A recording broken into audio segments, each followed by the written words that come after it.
Bom,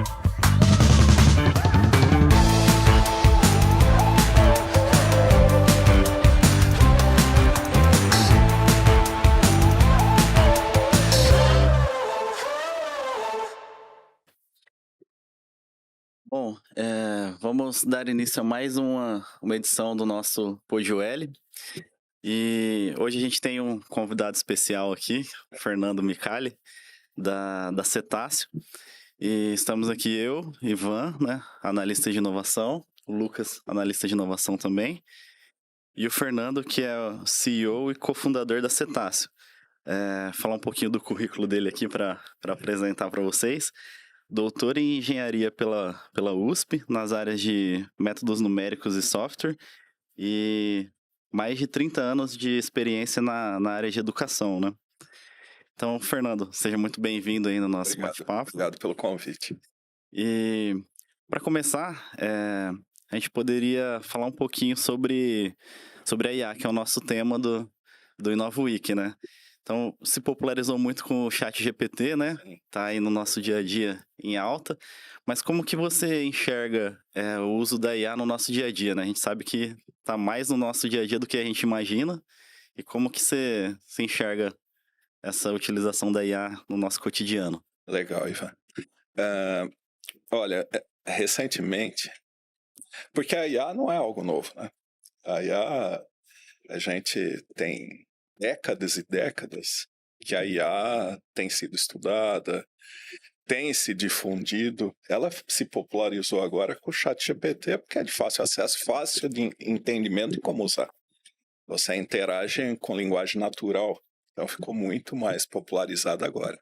Mas, veja, você falou ChatGPT, eu lembrei de um exemplo recente. Eu publiquei um artigo no LinkedIn em que entrevistei um dos grandes especialistas em IA aplicada à educação, que é a área que a gente tem atuado mais fortemente com a Cetáceo. Então, o que tinha de valor nesse artigo?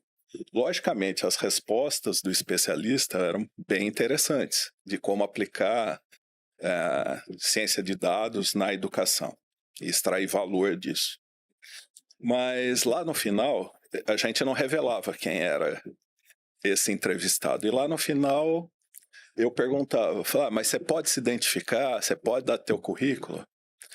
Aí a resposta foi, não, eu não tenho um currículo, eu sou o ChatGPT, eu sou uma inteligência artificial.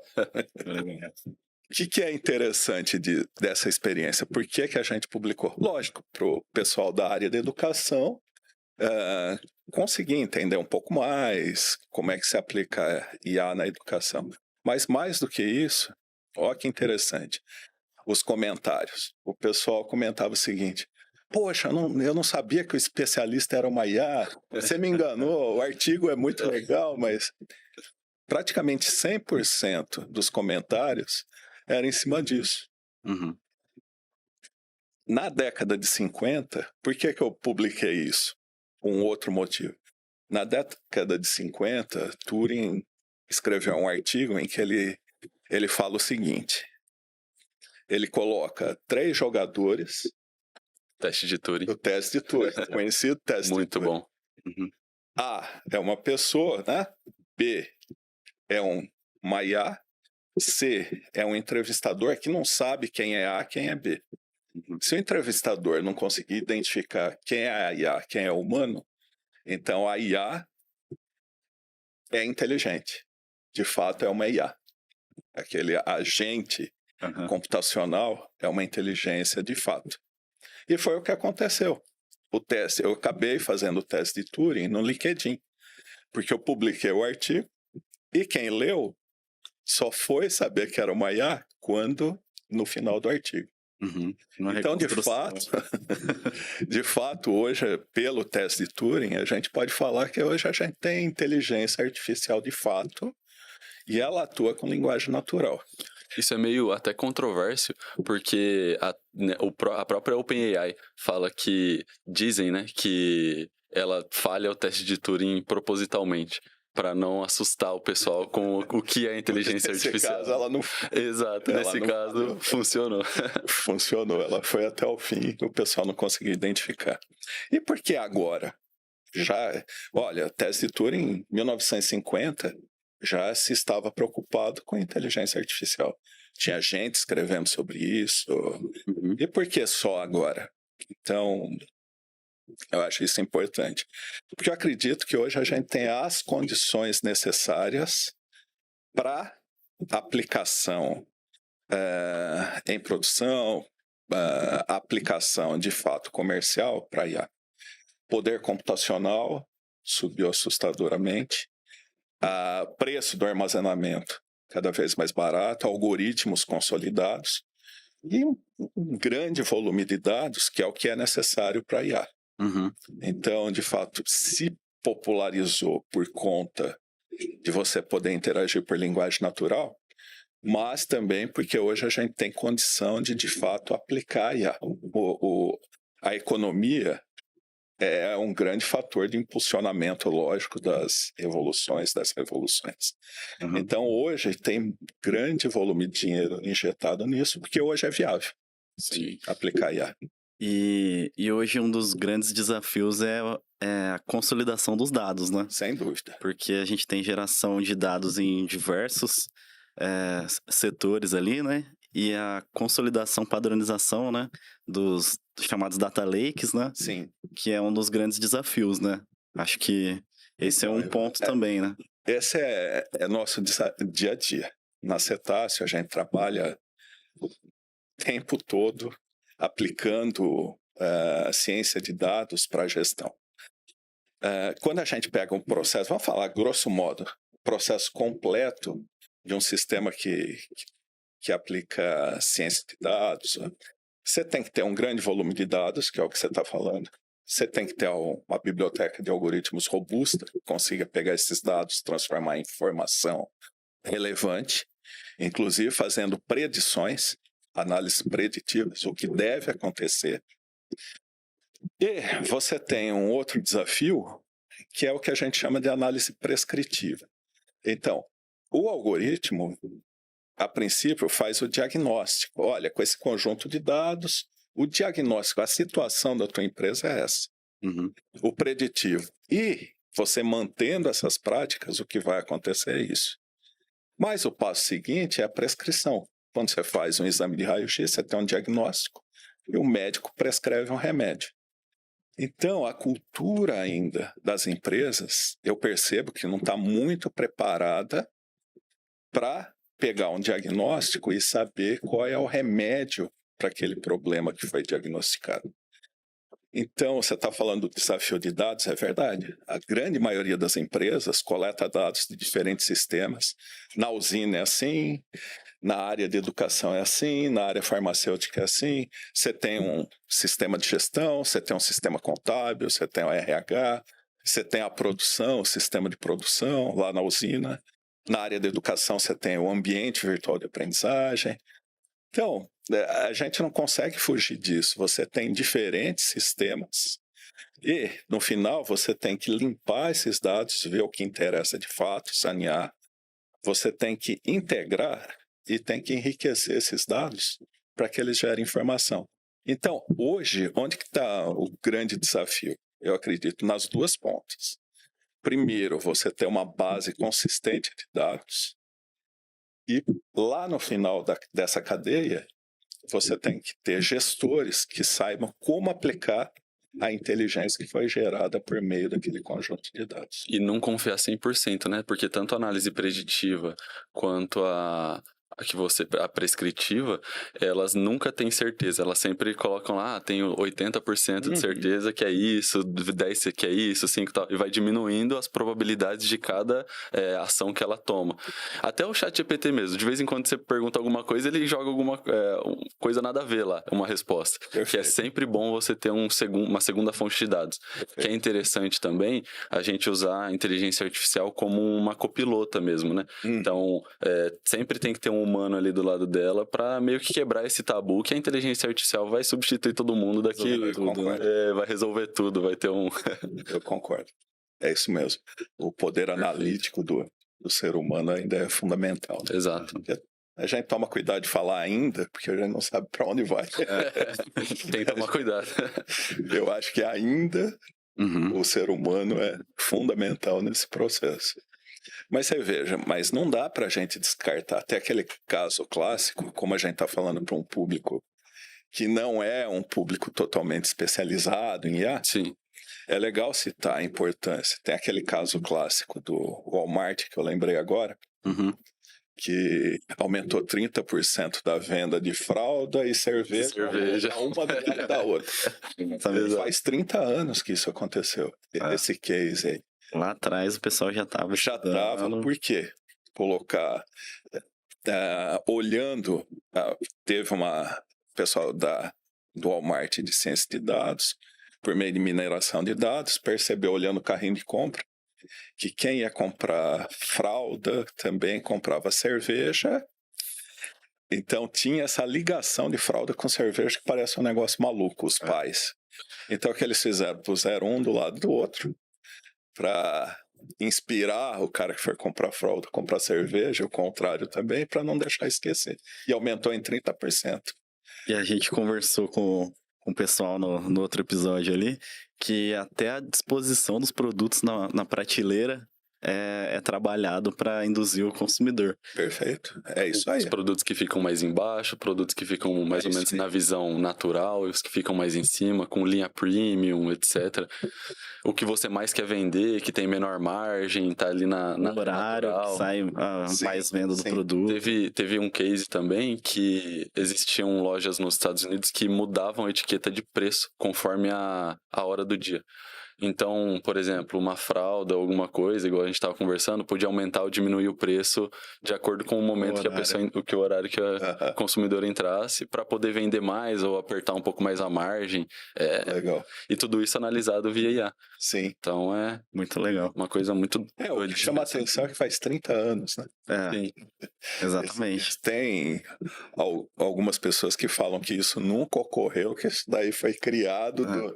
Mas a gente acredita totalmente possível, totalmente viável, não tem desafio técnico nenhum em fazer isso, né? Sim, é que agora com o poder computacional e com os algoritmos, agora a gente tem mais casos, né? Vai facilitando a transformação de dado em informação, né? Em conhecimento. E, Fernando, falando um pouquinho da Cetáceo, então vocês têm uma solução de IA ali voltada para as instituições de ensino, né? É isso mesmo. É assim, até tá aqui, né? O nome cetáceo e é um golfinho. Cetáceo é uma ordem de animais que inclui baleia, golfinho, boto, né? Esses animais têm em comum um sonar. Sonar é aquele mecanismo que ele manda, emite, um raio, um som, né? E consegue detectar obstáculos, mesmo estando a uma grande distância daquele obstáculo. Ele seguia por isso. Então a gente criou a Cetáceo justamente por isso, fazendo essa analogia da gente fazer por meio de TI, por meio de ciência de dados, a gente detectar problemas, detectar melhores caminhos, mesmo sem ter chegado nesse problema.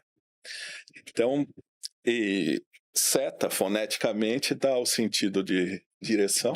E CEO, o céu aqui de CEO é o executivo-chefe da empresa.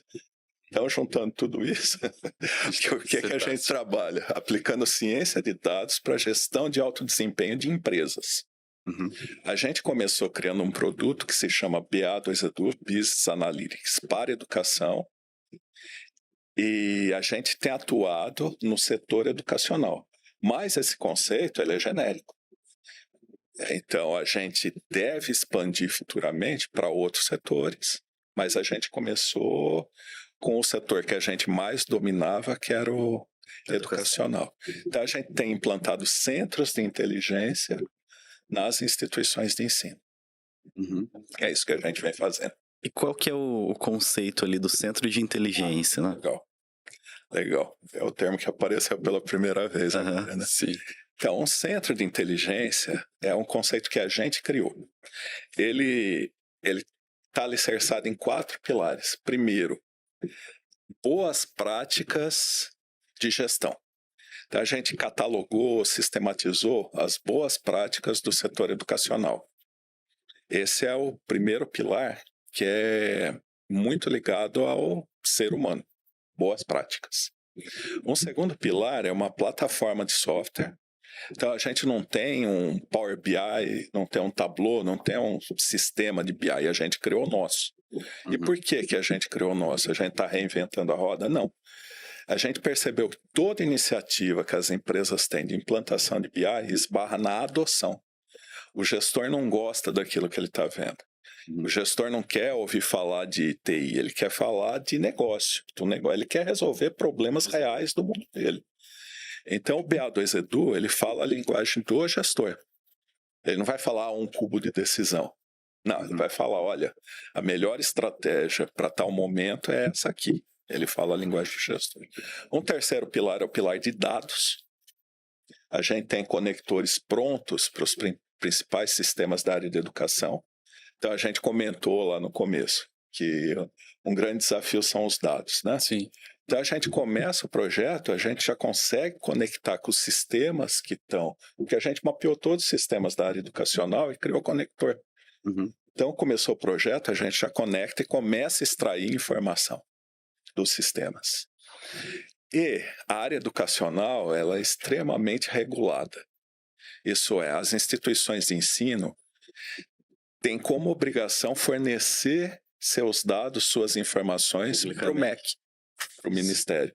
Facilita um pouco a coleta dessas informações, né? Então, além dos dados transacionais, ou seja, os dados que estão na operação do dia a dia da instituição, a gente conhece os dados de todas as instituições de ensino. Quanto faturou, quantos alunos tem, qual área está indo. Então, a parte de benchmarking também é fantástica, porque a gente consegue transformar o que eles chamam de microdados.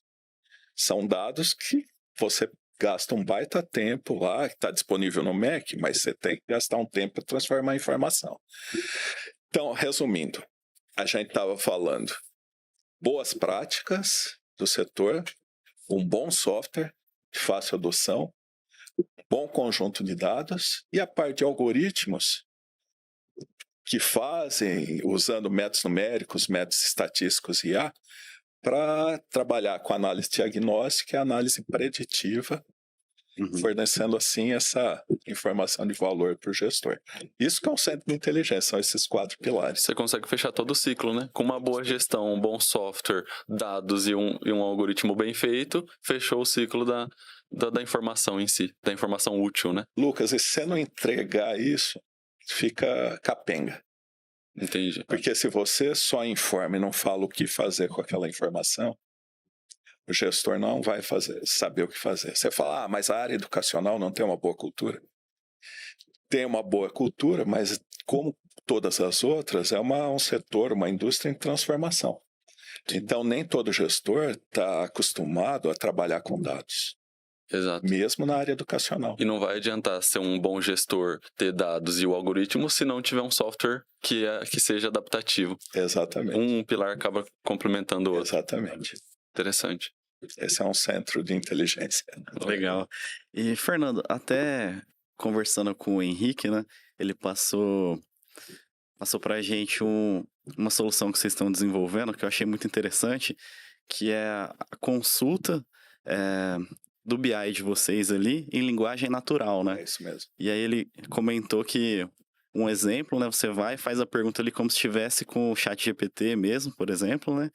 E aí, internamente lá, o software de vocês busca a informação, transforma numa query SQL lá, busca a informação e retorna em linguagem natural também para o usuário, né? Exato. E tudo isso sem passar dados sensíveis da instituição para IA, né? Exatamente. Tudo isso com conectores ali. Eu achei muito legal. Se você puder explicar um pouquinho mais. Isso, na verdade, a gente tem um setor de inovação dentro da empresa também. E está no laboratório isso. A gente não tem jeito. Você tem que ter investimento. É uma escravidão a área de TI, essa é a verdade. Você tem que estar inovando 100% do tempo. Sim. Uhum. Os gestores já, eles não vão querer mais olhar um gráfico. Eles vão querer fazer uma pergunta. Sim. Depois do advento do chat GPT, eles vão querer fazer uma pergunta sobre a empresa dele. Uhum. Por exemplo, vamos pegar o setor de EAD. Vamos falar que a instituição de ensino queira lançar um curso de, sei lá, da área da saúde, um curso de biomédicas, qualquer coisa do tipo. Ele hoje no BA2 Edu, ele consegue via gráfico olhar em que cidade do país inteiro tem a maior oportunidade do lançamento desse curso de biomedicina. Já, ele não vai querer olhar mais gráfico. Ele vai querer falar BA2 Edu, Qual que é o melhor? ou por voz ou por texto, onde eu devo implantar? Ou qual curso tem a maior demanda hoje? Em qual cidade? Porque hoje com o BA2 Edu, você faz isso. Uhum. Você, de todas as cidades do Brasil, qual é aquela em que eu devo implantar ou tem maior potencial de sucesso para qualquer curso? Por exemplo, biomedicina. Uhum. Tá, ele vai falar, olha, biomedicina é na cidade de Ipojuca, lá no Nordeste. Tá, dentro da cidade de Ipojuca, qual o endereço, melhor endereço para eu captar mais alunos? O PA2 Edu vai te falar endereço. Uhum. Aí ele vai falar, e quanto eu devo cobrar por esse curso? Como a gente coleta dados de todas as instituições, a gente tem mais de 800 mil preços na nossa base. A gente sabe todos os concorrentes, o que eles estão praticando de preço. Uhum. Então ele vai falar, olha, em Ipojuca você vai ter como concorrente tal e tal instituição de ensino, eles estão cobrando tal, a média nacional é tanto, a média do estado é tanto. Então a sugestão é você cobrar tanto, como sugestão. Então olha, a gente só tinha o nome de um curso. A gente já indicou em qual cidade, qual endereço, qual o preço. E aí a gente informa onde ele pode fazer campanha, os melhores locais para ele fazer campanha, para ele captar esses alunos. Uhum. Então esse é um exemplo interessante do que o BA2 Edu faz de forma gráfica, de forma... É intuitivo. Mas as pessoas vão querer conversar com o software. Sim. E mudou o jeito da gente fazer pesquisa, né? Porque lá no Google, página indexada, a gente procurava por palavras-chave, né? E agora a Alexa, o chat, aí é mais uma conversa, né? É mais uma Você conversa. faz uma solicitação e recebe a resposta. Natural. Linguagem natural. Exatamente. Acho que a tendência natural é essa, né? Sem dúvida. Sem dúvida. E você tem alguns exemplos de desafios ali na área institucional que você acha interessante comentar com a gente? Educação. Da educação. O que aconteceu com a educação é que o mercado se tornou extremamente competitivo nos últimos 20, 30 anos. Você vê, a gente tinha, na década até 2000 mais ou menos, tinha 600 instituições de ensino superior. Hoje tem 2.600. Olha o que virou o mercado. Em compensação, cliente em potencial subiu mais ou menos 50%. Então, olha como o setor virou competitivo. O que era um oceano azul, você conseguia fundar uma instituição de ensino, montar uma instituição de ensino, você não tinha problema com quantidade de clientes. Hoje, o grande problema é esse.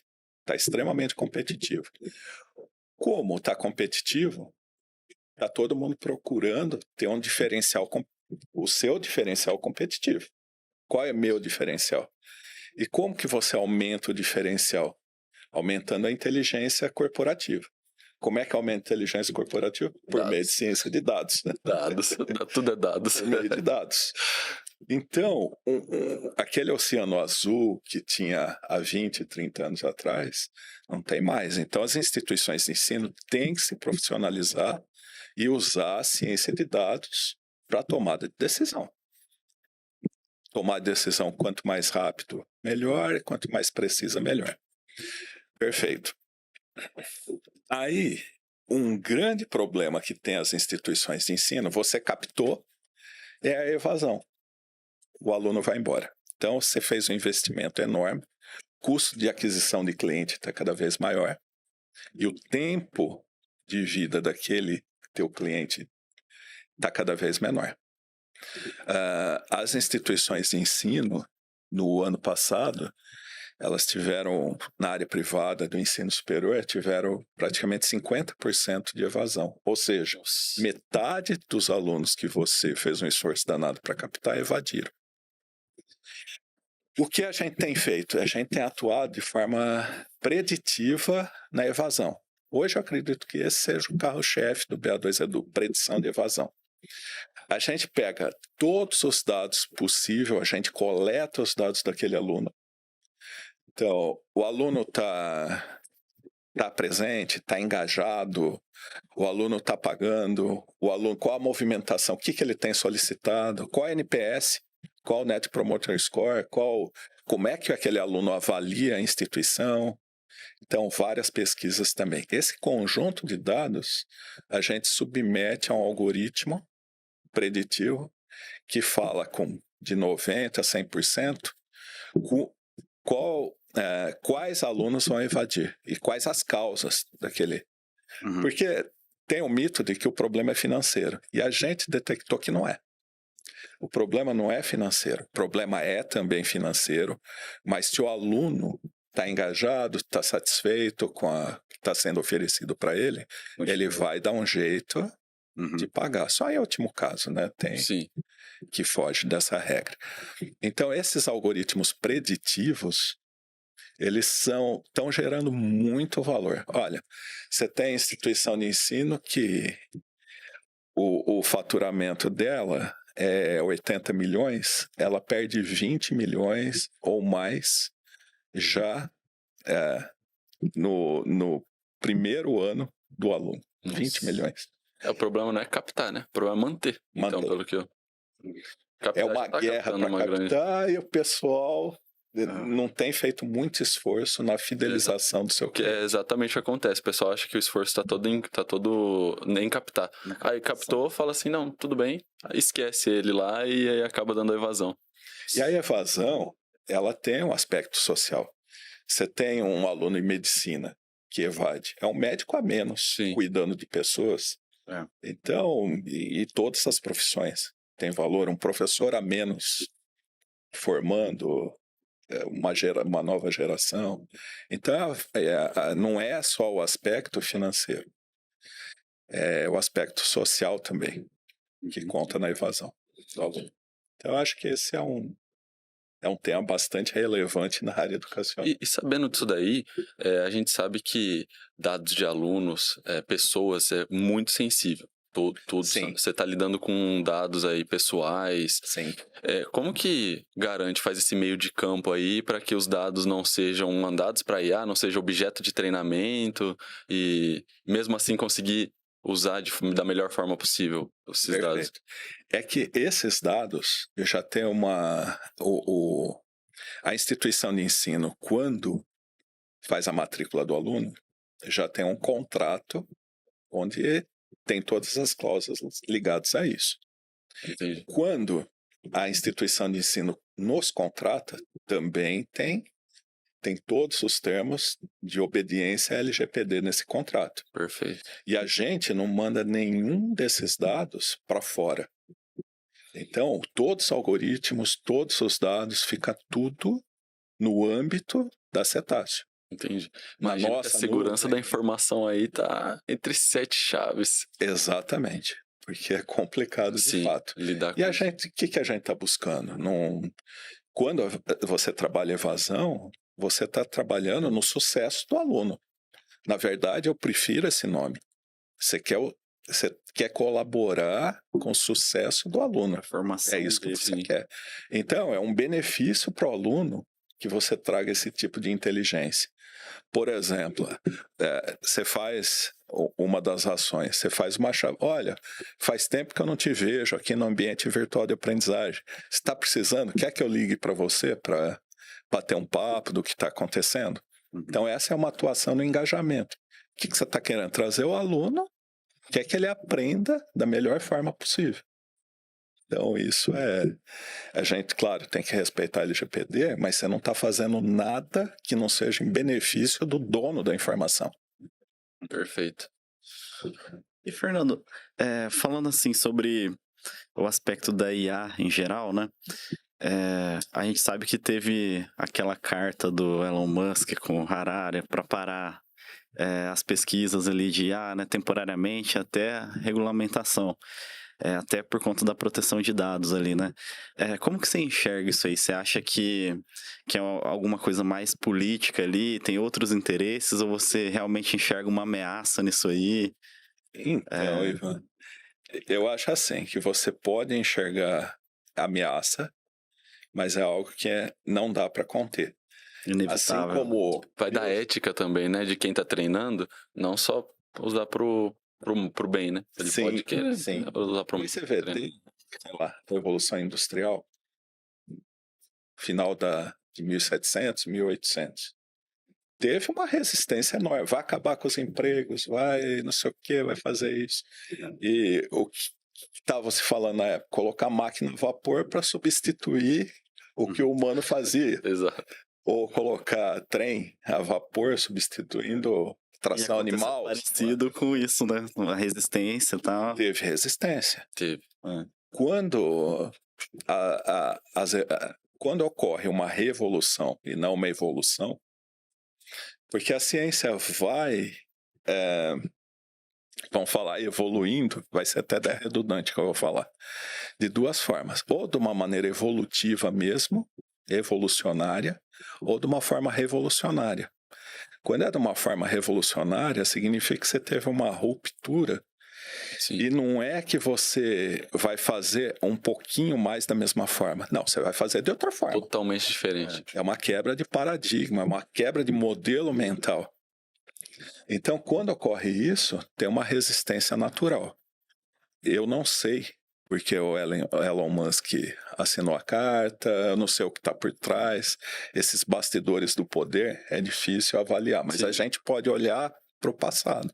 Sim. Fazer analogia com o que já aconteceu no passado, e tem resistência humana, sempre ocorre uma ruptura. E vai ocorrer uma ruptura. Sim. Os empregos vão se transformar. Hoje Sim. você já está vendo cursos de como, do mesmo jeito que tinha como operar a máquina. Engenheiro de prompt.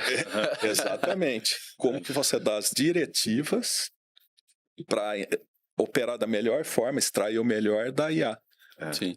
Então não é tão IA diferente. especializada, né? Você já tem aplicações, né? Sim, sim. Você já O próprio compra direcionado, ChatGPT enviesado. Exatamente. você consegue fazer GPT customizado, que você faz os vieses exatamente como você quer que ele responda. Lançou faz uma semana, 2 semanas essa feature no ChatGPT. E na área de educação tem gente ganhando dinheiro com isso. Exato, tem, e vende, Ele né? cria $2. uma casca. Exato, uma persona ali. Exatamente. Personaliza, sabe como fazer a forma de perguntar. Isso. E vende isso. Então, gera novos produtos, gera novos empregos. Eu sou muito otimista quanto a isso. A IA tá sendo pra gente agora o que o Google foi, né? Uns anos atrás. Isso. Quando chegou o Google, falou, não, vai matar todas as bibliotecas, vai acabar com pesquisa, com tudo, mas no fim complementou. Então, exatamente. Acho que a Só chama de dobra, né? A grande dobra aí de novo. Sim. E o pessoal que costuma defender a não utilização, né? Chega a falar em casos extremos assim, né? Que a IA vai aprendendo e daqui a pouco vai ter IA em tudo que a gente utiliza, né? Na geladeira, no celular, no relógio. E como ela vai aprendendo, vai chegar num ponto ali que ela vai entender que o ser humano faz mal pro mundo, né? Então, mas eu acredito que ainda está um pouco distante disso aí, né? Pelo que a gente tem acompanhado, né? Sem dúvida. Também do treinamento e da ética, né? Depende de quem tá fazendo aquele modelo ali, deixar chegar nesse ponto, chegar nessa conclusão. E voltando pro universo institucional ali agora, né, da educação, quais os desafios que você enxerga nesse universo junto com a IA, né? Você comentou alguns cases ali da evasão, né? Sim, sim. Ó, na área de... Eu acho que eu vou mudar um pouquinho da área de gestão para a área didático-pedagógico mesmo, Aham, na área de gestão, senão eu daria mais exemplos da área de gestão. aham. Tem uma tendência na área de educação, também não é nova, que chama adaptive learning, ou personalização da educação. Isso é, cada ser humano ele aprende de uma forma. Uhum. Então, um é sinestésico. O que significa isso? Precisa estar em ação. Por exemplo, faz um teatro sobre o tema que o cara vai adorar. Sim. Outro é mais introspectivo. Outro é mais visual, outro precisa escrever. Né? Exatamente. Então, esse é um aspecto. Outro aspecto importante é toda a base que você vem carregando até chegar, por exemplo, vamos pegar a universidade, numa universidade. Uhum. Qual que é a ideia dessa adaptive learning ou personalização? É você ter uma trilha de aprendizagem para cada aluno, respeitando toda a fundamentação que ele teve e respeitando também a forma de aprender. Então, essa trilha de aprendizagem, a próprio algoritmo, a própria IA, vai oferecer objetos de aprendizagem que consigam fazer com que ele supere possíveis lacunas Verdades. e oferece material, objeto de aprendizagem, ou material didático, respeitando a melhor forma de aprendizagem também desse aluno. Que legal. É algo que a gente vem chamando de uma escola para cada um. Sim. Quer dizer, financeiramente, não dá para uma instituição de ensino falar, olha, eu vou ter professor dedicado para você, Sim, né, um conjunto sim. de professores só para você. Não dá. Mas dá para personalizar a educação usando os mecanismos de ciência de dados. Então, eu acho que essa é uma escola para cada um. Eu acho que é o grande desafio agora da área de ensino. E você acha que esse modelo futuramente vem para substituir o que a gente tem de tradicional hoje nas instituições assim? Porque, é claro, uma coisa nova, né? Vai chegar ali para um público mais restrito, mas você enxerga que porque tem muitos debates ali, discussões sobre a grade educacional, né? Que a gente tem hoje em dia. Deveria ter matemática financeira no colégio, algumas coisas que a gente utiliza mais e coisas que a gente aprende para passar no vestibular, né? Aí você imagina que num futuro a gente vai ter isso nas escolas mesmo, tipo, alguma coisa mais personalizada para o aluno, para a forma que ele consegue entender melhor. Isso é um ponto delicado que você colocou, porque a instituição de ensino ela é muito fechada nos seus muros. Uhum. Então, ela ouve pouco a comunidade, principalmente no Brasil. Então, qual o perfil do profissional que você quer formar, seja ele colégio, seja ele ensino superior, é a primeira coisa que a instituição de ensino deve se perguntar. Qual é o perfil? Tá. Dado esse perfil, ouvir os profissionais, o que fizeram com que esse profissional tivesse sucesso. Uhum. E é muito interessante que você vai ver que os grandes profissionais, eles não vão falar que o sucesso deles é porque eles sabem fazer derivada, integral tripla. Sim. Então, hoje, quando a gente fala de competência do ser humano, você tem que falar conhecimento, habilidade e atitude. Então, o que você citou é conhecimento. O cara tem que ter matemática financeira, tem que saber. Beleza, eu acredito que sim. Mas mais do que isso, ele tem que ter habilidades e atitudes. Sim. E a instituição de ensino normalmente está preocupada com conteúdo, está preocupada com conhecimento. Uhum. Pouca instituição de ensino, quando você olha uma matriz curricular, conteúdo programático, poucas delas falam, bom, eu quero que quero desenvolver, né? Qual habilidade, qual atitude eu quero desenvolver? Eu quero que esse aluno saia com autonomia do saber, isso é, que ele saia do meu curso sabendo estudar sozinho e aprender, como exemplo. Então seria um leque, né?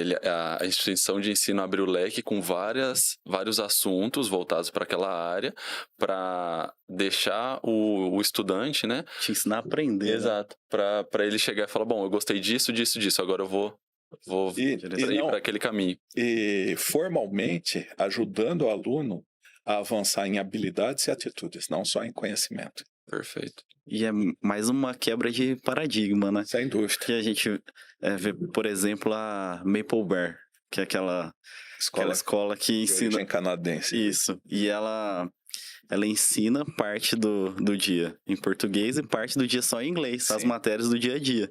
E aí é bem o que você falou, né? Você tá treinando uma habilidade da fluência do idioma ali Sim, com os seus alunos. Então eles vão sair praticamente fluentes, né? E aprendendo o conteúdo ali.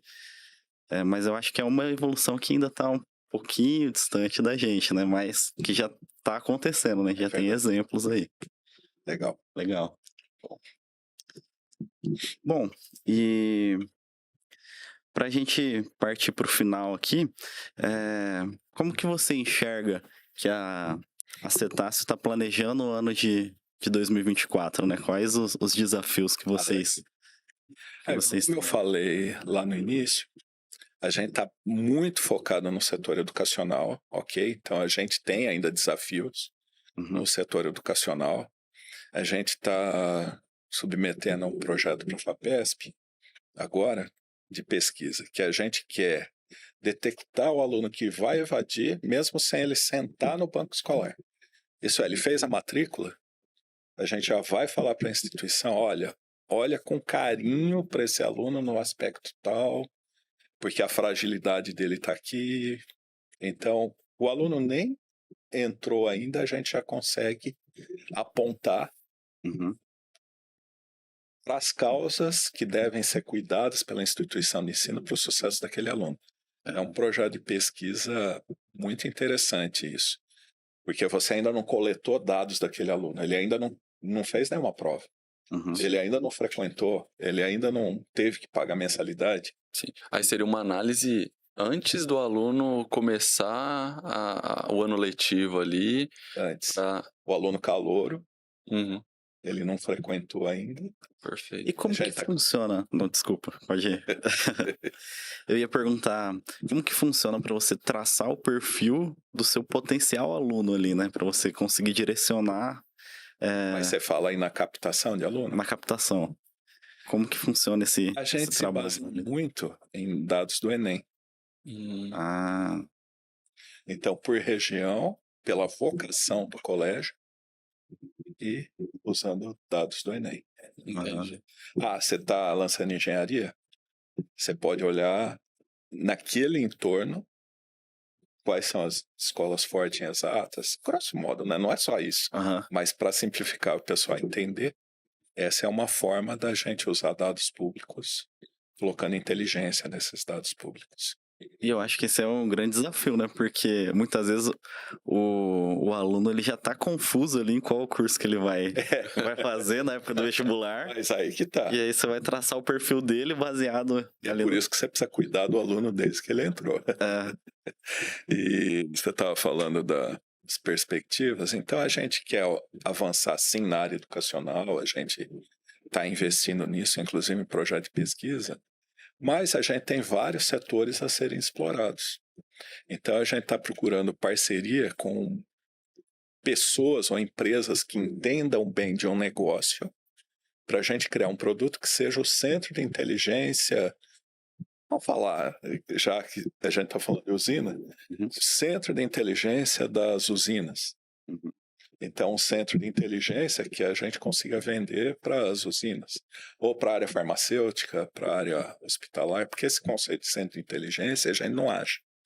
A gente acha BIs genéricos, pessoas vendendo BI, ou Business Analytics. Sim. uhum, Agora, com as boas práticas embarcadas, a gente não acha isso. uhum. Entendi. Que aí seria a transformação do dado ali em informação, né? Em conhecimento. Em conhecimento e em processo de negócio também. Aham. E vocês enxergam que esse modelo é aplicável a qualquer segmento, assim, qualquer setor? Segmento. É um conceito genérico. Boas práticas, uma boa ferramenta que fale a linguagem de gestor, Aham. dados integrados, saneados, enriquecidos e uma boa biblioteca de algoritmos. As pessoas podem fazer isso em casa, internamente? Podem. mas costuma ficar muito mais caro do que você adquirir com quem já tem experiência. E muito mais trabalhoso também, né? Muito mais trabalhoso. Um baita de um tempo ali de desenvolvimento, teste, validação, até você chegar num resultado conclusivo, né? Alguma coisa útil, de Sem fato. dúvida. Eu cito o nosso caso. Tem instituição de ensino. Eu vou fazer em casa, tal, já tenho uma equipe. Uhum. Quando ele começou a alcançar o ponto que a gente estava lá atrás, a gente já avançou, está lá na frente. E quanto está custando? Vocês sabem, uma equipe de ciência de dados não é barata. Não. Aham. Não é barata. Então, A gente tava vendo até um podcast com o pessoal do iFood e você falou do profissional de ciência de dados, né? Sim. Eles comentaram lá que eles fizeram um mapeamento, né? Que eles queriam aplicar IA e não tinha mão de obra suficiente. Então eles identificavam a empresa que trabalhava com IA, contrataram a empresa, mas não para fazer o que a empresa fazia. Só pelos profissionais que estavam lá, Entendi. atuando lá, para trazer para o time do iFood. Então tinha o pessoal que fazia o mapeamento lá dos mapas, né, geolocalizados para o Google, até prestavam serviço para o Google. E aí o pessoal da iFood foi lá e contratou, comprou a empresa, mas não pelos mapas, pelo conhecimento dos pelos profissionais. profissionais. Eles trouxeram para o time 20, 30 pessoas lá. E aí começou a utilizar a IA no iFood. legal. Genial. Eu não sabia. O iFood usa naquele de estimar o tempo de entrega, né? Quando tá Uhum. embaixo tem um rainho lá, até 15 minutos de entrega, aquilo aí, eles explicaram lá, cara, sensacional. Legal. Perfeito. E, Fernando, não sei como que é a relação, assim, com os clientes de vocês, né? Mas se vocês chegam a comentar que a solução de vocês envolve IA, se tem resistência deles por ser IA, né? E não ser um RP, assim, tradicional. Tem isso daí ou não? Eles aceitam super bem? Aceitam super bem. E tá todo mundo procurando isso. Aham. É o que eu te falei. Instituição de ensino, ou ela profissionaliza, ou ela sucumbe, ou ela é comprada por uma maior. Não tem alternativa. E trabalhar, você vem falando IA, está correto, Uhum. mas a gente pode falar, ou eles trabalham com uma gestão baseada em dados, baseada em informação, Uhum. ou vai ficar para trás essa instituição de ensino que não está fazendo isso. Então, as instituições de ensino já enxergaram que não é só um diferencial competitivo, é uma sobrevivência. Uhum. Você aplicar uma gestão data drive, uma gestão baseada em dados. Uhum. Então não tem resistência nenhuma, não. Pelo contrário, é desejável. Uhum. Por isso a gente não passa. É capaz do contrário. A gente está explicando que é um centro de inteligência, mas tem IA. Uhum. Hoje todo mundo quer. Entendi, já quer. Então não tem resistência. Eu fiz essa pergunta porque a gente conversou com o pessoal que desenvolveu uma solução para o varejo, né? Então, aí já era outra mentalidade, né? Então, a alternativa dele era falar assim, ó, eu resolvo o seu problema. Seu problema tal, eu vou resolver. Como ele vai resolver, não importa. Ele tá aplicando IA. Que eu resolvi. E era justamente o que o empresário lá queria, né? Tinha o comércio dele ali, queria resolver o problema. Então ele utilizava essa solução, né? Mas nas instituições de ensino a gente já tem outra cabeça, né? O pessoal já tá... Acho que o pessoal já consegue ver um ganho ali no uso da IA, diferente do varejo, né? Que no varejo, tendência, né? Eles conseguem tendenciar mais, conseguem entender que aquilo ali é o futuro, né? E que nosso interlocutor, nosso chave, é o reitor, é o dono da instituição, é uma pessoa que tem mestrado, tem doutorado, uma pessoa acadêmica. Tá por dentro ali do que tá acontecendo. Do que tá acontecendo. Sabe que não é de hoje que tá... Sabe que é de hoje. Exato. É isso mesmo. Legal. Perfeito. Bom, Lucas, você tem alguma consideração, alguma pergunta que você quer? Agradecer, Fernando, pelo papo, muito produtivo e inteligentíssimo. O papo foi bem legal. Obrigado aí. Fernando, se você quiser fazer alguma consideração, alguma coisa que a gente não comentou. A vocês, a Usina Lins, foi muito legal. Passou muito rápido, né? Sim. Eu acho que a gente tinha planejado, da meia hora que tinha planejado, a gente já... E agradecer, sucesso para vocês, usando inovação, tecnologia, e a gente se coloca à disposição para outros bate-papos ou para outras interações. Legal. Legal. Muito obrigado mesmo. Queria agradecer o Fernando também, né? Dizer que sou um grande fã, né? Como profissional e como pessoa. Que é isso, mano. E dizer que a gente está à disposição aí e falar para o pessoal que está assistindo a gente que se essa conversa, esse bate-papo trouxe algum insight para você, alguma ideia, né? A gente tem o nosso programa de ideias, né? Que é o InovoL. E vocês fiquem à vontade para participar, enviar sua sugestão, sua ideia, sua melhoria, que a gente tem o fluxo lá que é direcionado para o gestor que vai tomar a decisão. E participem, né? Muito obrigado a todos. Valeu. Boa.